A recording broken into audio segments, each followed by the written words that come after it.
Here's how I made my Harley Quinn baby doll PJ set for San Diego Comic-Con. So I'm using a pattern from Charm Patterns. It's the French peignoir set, but I'm going to be using the Frenchy baby doll expansion. It's part of their Patreon. I highly recommend. I'm cutting it out of this beautiful red nylon mesh. It's very drapey and lovely, but it wasn't quite wide enough for what I needed. So to preserve the fullness, I pieced together an acid wash tulle that I had in my stash, and I also made the sleeves out of that tulle. And that way I was able to use up a bunch of stuff in my stash, which I loved. So I'm also going to be using up some of this red bias binding that I made for a Princess Peach cosplay. And I'm just putting all the seams together using my serger because I like the way the serger edge looks on these sheer fabrics, because you're going to be able to see all the seams when you use tulle or when you use nylon mesh. So I like the way that the serged edge looks.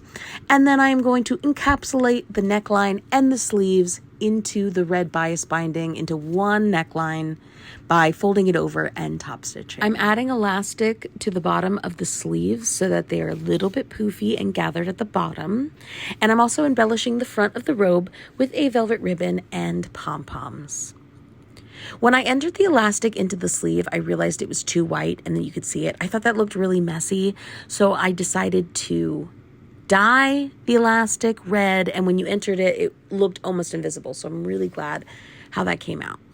That's the robe. Now I also have bloomers, so I'm putting all my bloomers together out of this red stretch velvet that I had on hand. And I also thought it'd be funny if I had the Batman symbol on my butt. So I'm making a Batman symbol applique by using Wonder Under, which is a two-sided adhesive, ironing it to my black fabric, cutting it out of my black fabric, and then removing the paper and ironing that on to my butt. Just be careful when ironing velvet. You don't want to squish the piles, so I used a pressing cloth.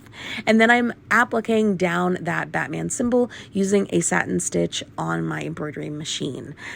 This is my first time trying that on my new machine, so it was a little messy, but I think it came out good. So I'm pretty proud of it. I'm now putting together all the other seams, and the top and both the leg holes have casings because they will be elasticized. So the same thing, I'm going to bind them with strips that I cut out from the pattern, and then I'm going to enter elastic.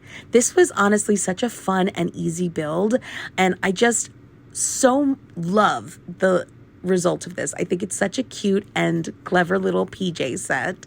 And if you're interested, I also put up a tutorial of how I made my little fuzzy slippers. Okay, let me know what you think.